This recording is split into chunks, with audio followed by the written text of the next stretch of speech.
welcome to the Democratic primary candidates for State Senate Spotlight. I'm Joan Pena, and I'll be your host for this program. Thank you, the viewers, for watching, and thanks to the two candidates for taking time out of your busy schedules to participate. The special election is Tuesday, December 14th.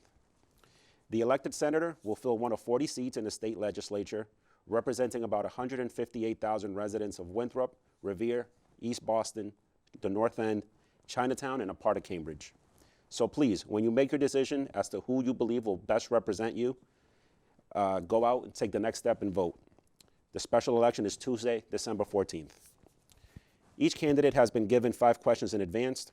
They're being taped separately in the WCAT studio on Monday, December 6th. This program will be cablecast on WCAT many times before the election, and you can also watch on the WCAT YouTube channel. I hope you enjoy the show. I'm going to introduce Lydia Edwards, candidate, to speak a little bit about herself. Thank you very much. My name is Lydia Edwards, and I am a Boston City Councilor. Prior to being in the City Council, I was a legal services attorney, and I also worked for the City of Boston as the first director of the Office of Housing Stability. I'm excited to be here, and I'm really excited to be an advocate for all of our neighborhoods on all of our cities that would be in the First, Suffolk, and Middlesex. I think I have the proven record and the experience of demonstrating and delivering for my current district, and it would be nothing but a true honor to be able to advocate and deliver for you. Thank you and welcome. So I'm here with Anthonymbrosio. Just going to give him a few seconds to introduce himself and what he's all about. Thank you so much for having me on today, and thank you so much to the Winthrop community for listening to me. My name is Anthonymbrosio, and I'm a candidate for the state Senate seat. My family immigrated to this country in 1972. My dad came from southern Italy with the clothes on his back as the son of migrant laborers and farmers. My mom was born just a few years after her parents came from Sicily. The town of Winthrop is pivotal in my own familial history. My mom grew up here after her parents immigrated to this town. I learned how to ride a bike on Nahant Ave and grew up fishing on the rocky beach.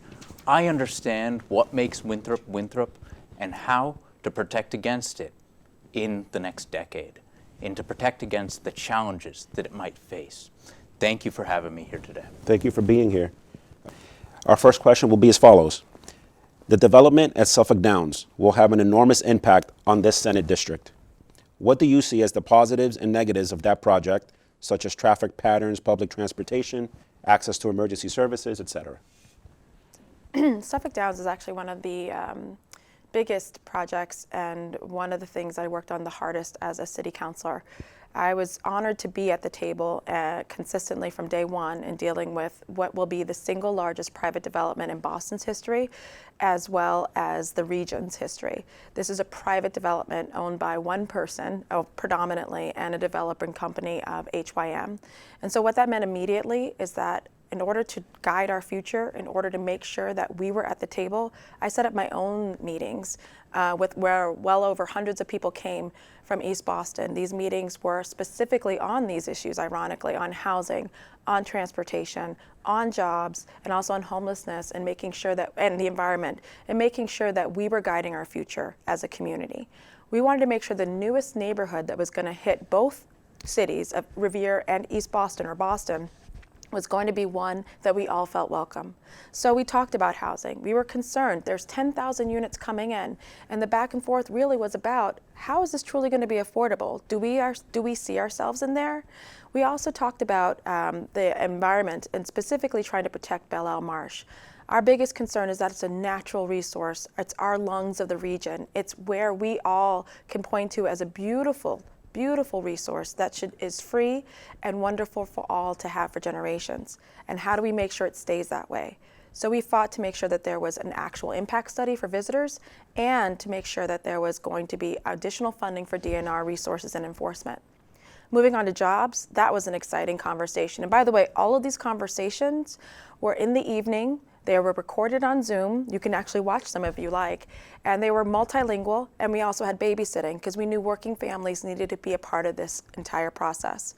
So on to jobs, that was one of our most popular. And I can tell you I was proud to be the first elected official calling for the project labor agreement. And I stood with many of the unions making sure that they were going to be at the table.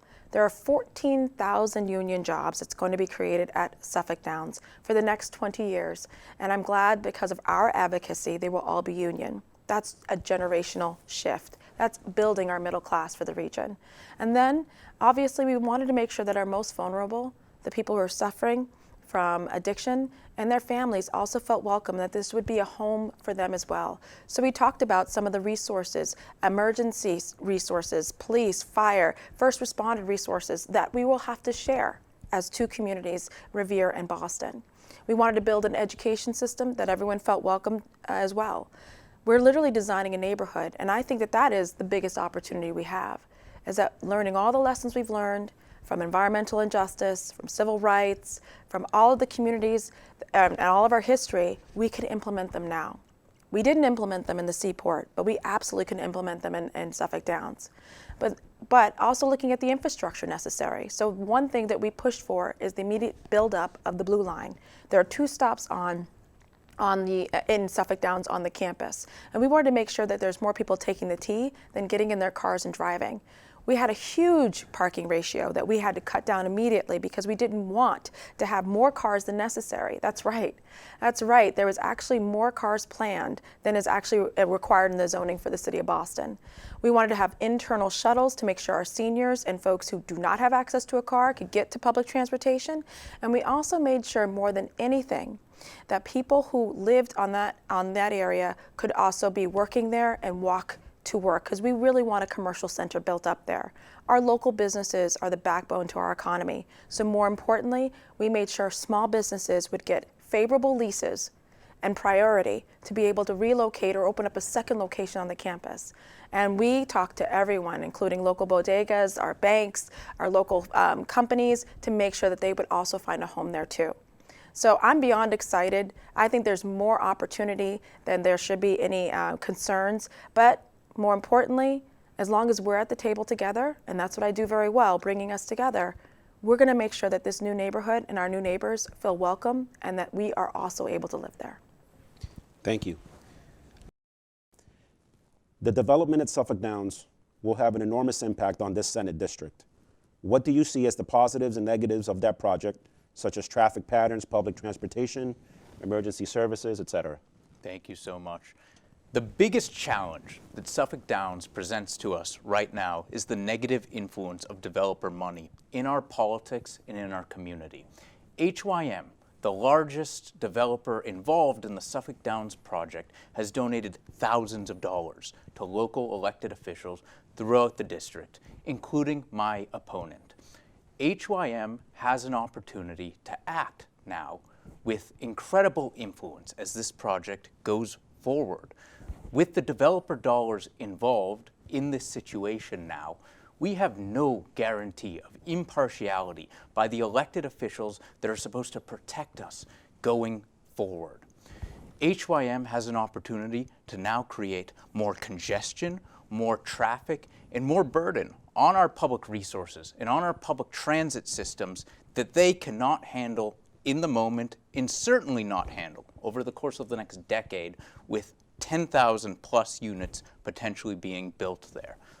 The additional issue with bringing 10,000 units in this unprecedented level of development to the area, to an area right in the middle of Revere, Winthrop, and East Boston, is the fact that our educational systems are already strained. With 10,000 additional units being propped up in this area and no new schools being built, or with the hope of being built in the immediate future, we are going to see a massive strain in our already underfunded and under-resourced public education systems. All in all, the Suffolk Downs development project poses a massive danger to our community, primarily because the developers have undue influence with elected officials in this community. Now, don't get me wrong, there is a potential for sustainable, good development in this community that drives economic growth and that drives progress socially. However, that can't be had if the primary developers are consistent donors to officials within the community. Thank you for your answer. Question number 2. Overdose deaths hit a new high in the United States.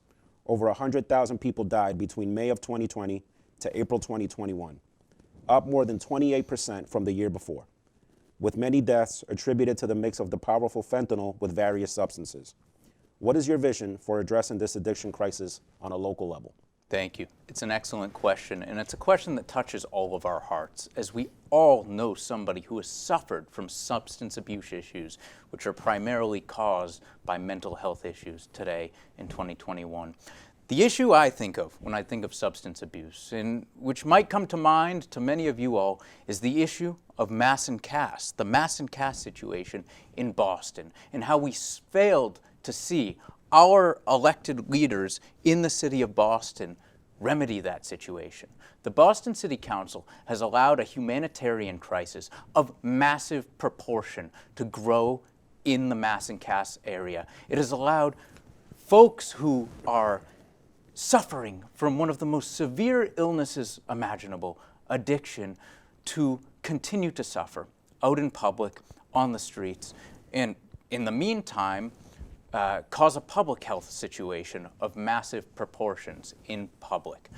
We need to direct resources immediately to the spot of need, where the opiate epidemic and the amphetamine epidemic are hitting us most harshly in our large cities like Boston. Boston has some of the largest hospital systems and best hospital systems in the world. Boston has some of the best access to mental health resources, training resources, and general behavioral facilitation resources in the world. These folks need to have access to this treatment where they are right now. The idea of busing them, as proposed by the former mayor of Boston and the Boston City Council, to outside communities like Revere, is failing those people, not only at a health level, because it doesn't actually do anything to treat them, it is failing the social problem in general, because we're not effectively combating the epidemic in the city of Boston. We need to take a comprehensive approach to providing those who are suffering from addiction problems with resources where they are now. We need to be providing them mental health resources and public health resources in the areas that they're concentrated. Thank you. Overdose deaths hit a new high in the United States. Over 100,000 people died between May of 2020 to April of 2021, up more than 28% from the year before, with many deaths attributed to the mix of the powerful fentanyl with various substances. What is your vision for addressing this addiction crisis on a local level? I think we all, because of the numbers that you just stated, and I think I read recently in a recent statistic that 1 in every 10 people is impacted by an overdose death. So I am one of those people who've been impacted by an overdose death. And I can tell you, when I think about that moment and when I think about the families and what they're going through, I am surprised still at the stigma that people have when it comes to people who are suffering from mental illness and addiction. It is a stigma that I think drives it further into the dark and drives people away from seeking resources. And so I think the first thing we need to do, as locally, regionally, statewide, if not the country, is to destroy that stigma. It is a mental health issue. It is not a character flaw. It has nothing to do with whether you are a good person or whether you had a good family. You have found, and we see every day, so people with massive resources, celebrities to people who have very little, are all dealing with this mental health issue. So let's talk about that stigma. Let's do our best to talk about addiction. And I think that's the best thing we can do first. Secondly, when you move beyond the stigma and treat it like any other healthcare crisis, then you start to fund that healthcare crisis, and you think about it at a local level. You have to bring to scale successful programs. I'm going to continue to praise Recovery on the Harbor. That's a new peer-to-peer mentoring and safe place for folks who are dealing with addiction, and it just opened up in East Boston. That should have been everywhere. I have been there many times myself. I have met many constituents, many friends there, and people who are almost like my family, and getting to know them and their personal stories as an elected official, but just also as a neighbor or friend from the church. Getting to know their stories has been one of the best things, because they have actually come up with many of the solutions that we need. At Recovery in the Harbor, they have job training. They have a place to go where you can just hang out without having the temptation of alcohol or drugs. There's also a place, and I believe they're creating a family sense. These kinds of things need to be regional hubs, because Recovery on the Harbor is now is part of North Shore Mental Health, and the more of these regional scalable resources that we bring to the table, the more we're likely to combat this horrible disease and this horrible crisis that we're in. I think also, when I think about addiction services, I think we need to really look at people who housing first and have wraparound services. It is never a good option to simply move a group of people from one location to another with no plan. And I've said it before, and I say it again, I disagreed firmly with acting Mayor Janey's decision to simply put people on a bus and take them to Revere. I understood that there was very little conversation. That's the last thing we need, is not enough conversation. I would look to my police officers, I would look to the people who are on the front lines, EMS, and I would also look to the people who are suffering an addiction. I'm telling you, they know what works, and they can sit there and guide us, and we need to sit there and listen. I think, if at anything, we've learned in this moment, separating ourselves from each other, communicating on Zoom isn't necessarily helpful. And so I personally had helped many people in Charlestown get together and find a place where they can meet face to face to deal with to have their AA meetings. I have gone on the ground to make sure of that, from supporting with heat lamps and tents, whatever it took to make sure people could get the health care that they needed. And that's why we need to keep talking about this. This is health care. This is a health care crisis. Thank you for sharing and for your response. What is your plan to increase the number of affordable housing units and housing for seniors and disabled persons? Thank you. My plan is to continue to amplify a lot of the work I've already been doing. The first thing I did when I became a city council, the first law I passed was actually a tax relief for seniors who oftentimes are house rich but income poor. And as the taxes continue to go up, many of them cannot meet those tax burdens because they're on limited incomes or in Social Security. I think there's certain rebates and exemptions to property taxes that oftentimes do help some seniors, but we need to make it so that the age limits aren't as old, so that you don't have to wait so long to get them. And also the income limits, I'm finding increasingly, just don't make sense. People are retiring with higher incomes, but it doesn't mean that they're rich.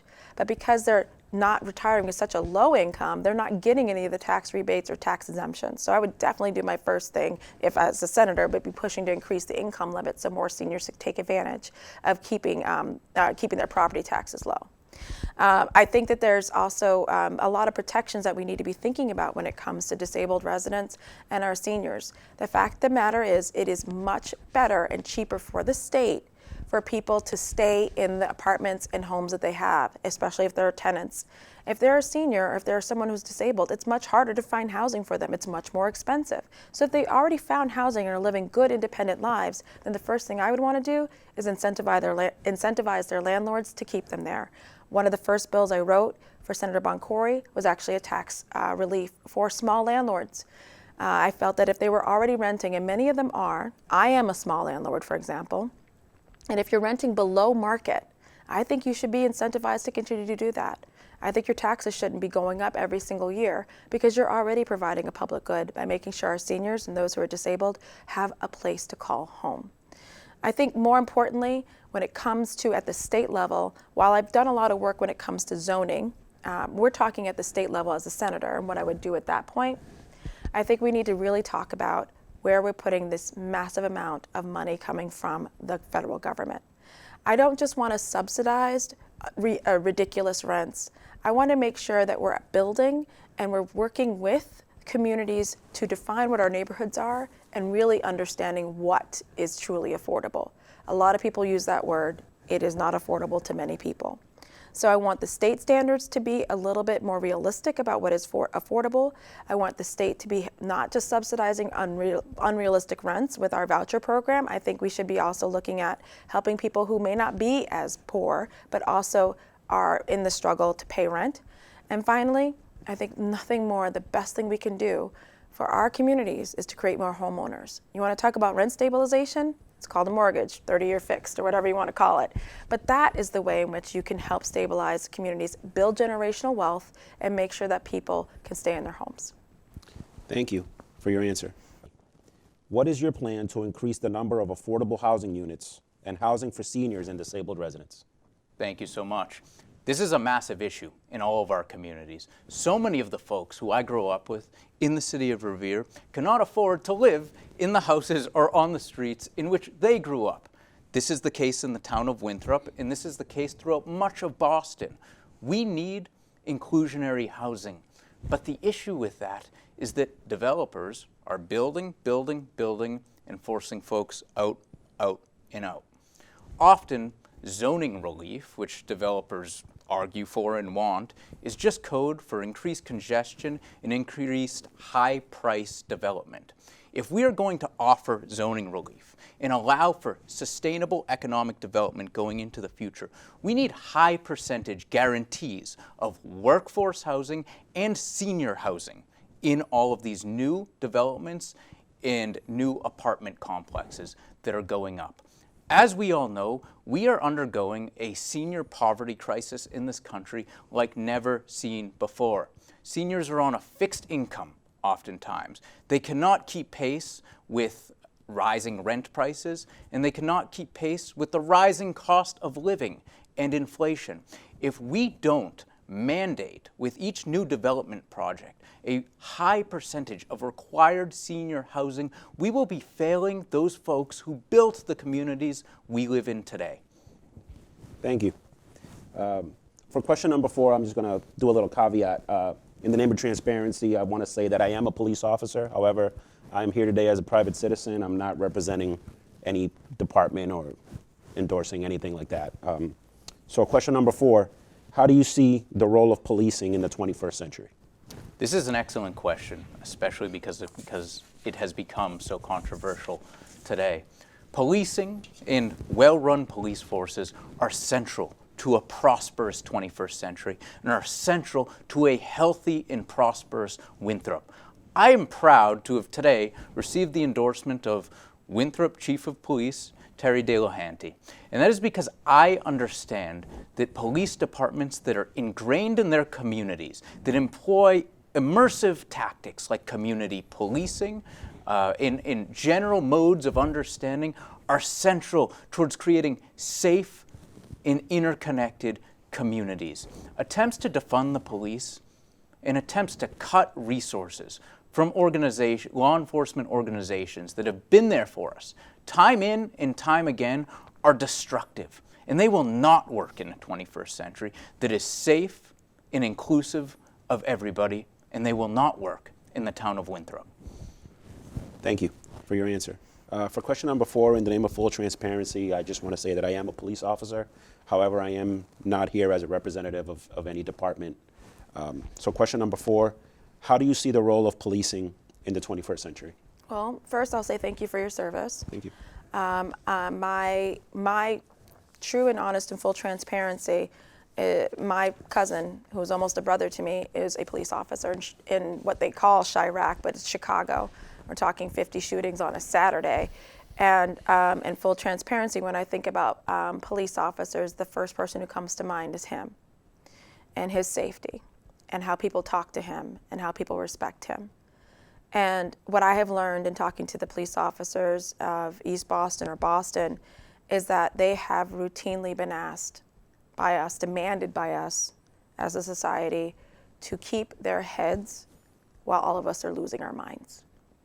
In protests, in screaming fights, when people are drunk, when people are high, and they're asked to keep their heads, not knowing what's going to happen when they come to the car that they just pulled over, when they show up at the scene that they have never been before. And so we are asking our officers to be the very best that they can be, while in many cases we are the worst that we can be as a society.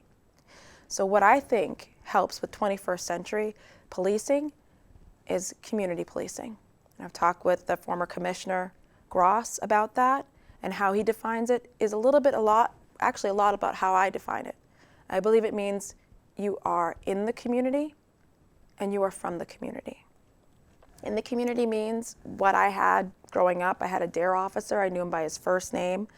I knew him very well all throughout my elementary into high school. I knew all of the police. They knew me.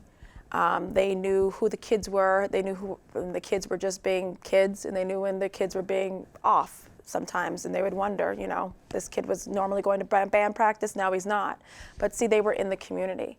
They were coaching us. They were laughing with us. They also yelled at us too. But the fact is, I knew them very well, and I think that is what we need, community policing. Just a constant presence, not enforcement, not necessarily looking for things that are bad, but that I know that they're there. You feel a sense of safety. And then when I say of the community, I mean matching us in our beautiful, rich diversity that we are, having the language diversity that we need, having just racial diversity, having more women, all of those things. When police officers look like the communities that they're working in, I think that also helps people feel, oh, they're one of us. I'm really concerned that there's a real growing divide, that there's a sense that police are some other than us or separate from us. Not my family member, not someone who's willing to put their life on the line. And I don't think that they're really seen for the true humanity that they are. Human beings, hardworking fathers, mothers, cousins. That's what I'm really concerned about. So the first thing I did after George Floyd was murdered is we began to have those real conversations with police officers. We're 20 months in. 20 months we've been meeting once a month, me, my kids from the housing project over in Charlestown, as well as police officers in Boston police officers, people who are formerly incarcerated. We have folks who are well off and have a lot of resources, and we have people who are literally just walking by the park. We have pizza, and we have racial justice healing circles, and we get real. I remember the first one we had the kids, and there was officers who came in, and many of them were men of color. And the kids wanted to know why. Why are you a police officer? And I thought that was the best thing that we could do. I was listening. I didn't lead those conversations. These kids came up with the questions, and the officers were amazing. They sat down and said, I grew up just like you. And they talked about how much they had in common, but what made him want to become a police officer was actually because he wanted to protect and serve. And that was the kind of connection that I feel we don't get online, we don't get through Twitter, we don't get through the back and forth that we see on the news. You get through leadership. You get through people sitting down. And I'm so happy to have led and helping to create that conversation. That's what I intend to do, and that's what I also think is part of public safety. And ultimately, there are programs that are working too that we fund statewide, the Shannon Grant, that goes directly to community services right now. Now, there's also the Street Outreach Worker Program. These are men and women who come in the heated moment. They do not come, they're not police officers, so they do not have a gun. They are not trained in having a gun. They are trained in healing and peacemaking, and they come right after a shooting. They come at a murder scene to calm people down, to help them heal, to help them keep level-headed. This is usually after the police officers have, of course, assessed the place and made sure it's safe, but they're coming in to make sure that the community doesn't retaliate. I want to bring that to scale. That's part of the public safety conversation. I could go on, but ultimately the goal should be always public safety. And there are stakeholders here, the police, the community. There are people who are survivors as well as people who are incarcerated. And we need to be learning from every single person. I hope to continue to learn, and I want to again thank all of the police officers for their hard work. I don't think people really understand, and I want to thank the police officers' wives who sat me down and had a great conversation with me about what it feels like to wonder and wait for your loved one to come home, knowing that many people resent that they even showed up to their homes. Thank you for your response. All right, question number 5. What would your priorities for spending the $9 billion the Commonwealth will receive from the federal infrastructure funding package? So again, I think what I would do is go back to what I did with Suffolk Downs. My priorities would be yours. I would sit down and I would hold several town halls specifically for Winthrop, specifically for Revere, for Boston, and for Cambridgeport, and I would learn from you. I think you are the experts. You have the PhDs in your lived experiences. You know intimately where you want that money to go to make your lives easier. If it's the ferry, I know Winthrop has taken more than its fair share in helping to fund it, but should we be pushing towards waterfront infrastructure? I know we definitely want some of that in East Boston, and there could be a way in which we work this together so that we're moving more on the water. The question is, what about our T system? I think there are a lot of people on Boston and Winthrop and Revere who would love a red blue line connector, because ultimately they're the only two lines that don't talk. I think we also need to be talking about how we're building up our local bridges and also making sure that they're more bike friendly, but also that they're going to last for the next 100 to 200 years. I think that this is the time to get creative. We want to build up infrastructure that helps us to become less reliant on fossil fuels. So more electric parking stations or parking places where people can charge up their cars. I've even heard of some interesting ideas about having not so much gas stations, but electric stations, where we're actually having people come and building infrastructure for our 21st society that is not going to be dependent on fossil fuels. I'm excited, actually, about hearing from you, about learning from you, about being guided by you. It would be my honor to serve as your senator and to hear directly from you about where your tax dollars, because this $9 billion isn't just free money, it's ours, should go to help us. Thank you for your answers to our questions. Question number 5, what would your priorities be for spending the $9 billion the Commonwealth receives from the federal infrastructure funding package?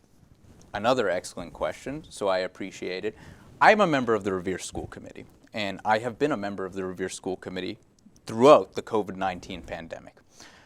I am shocked about the extent to which our public schools have been consistently underfunded in an era in which education has been the biggest area hit by the epidemic.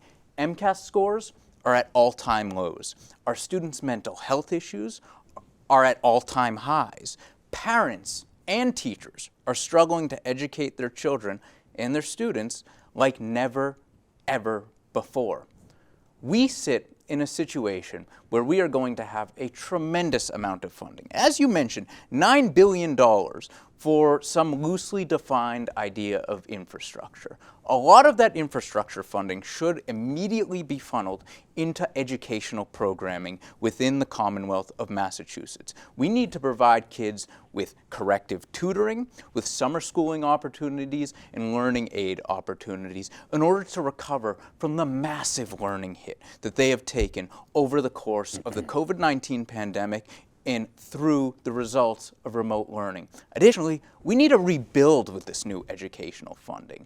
The state of Massachusetts is undergoing a rapid economic shift right now toward the tech economy and the remote economy. We need to be preparing our students to take advantage of those opportunities by training them in technical vocations, in tech-based vocations, so that they can adequately and successfully take advantage of the quickly growing technology job market in the state of Massachusetts. Additionally, we need to fund traditional vocational programs in the state of Massachusetts to provide our children and students with access to those kinds of jobs. Less than 3% of public school students statewide have real access to vocational training opportunities while in high school. This is a massive problem coming out of a pandemic where a lot of jobs have been cut and a lot of job sectors are struggling. Vocations need to be funded and training for those vocations need to be funding. This can all be done with the infrastructure funding that we are going to see coming in. Thank you. Thank you again for your answers to our questions. This concludes the questions to each of our 2 candidates for the 1st Suffolk and Middlesex State Senate. The elected senator will fill one of 40 seats in the state Senate, representing about 158,000 residents of Winthrop, Revere, East Boston, the North End, Chinatown, and a part of Cambridge. This special election will fill the vacancy created by Senator Boncory's resignation for the remainder of his current 2-year term. There will be another election in the fall of 2022 for all 40 Senate seats and all 160 House of Representative seats.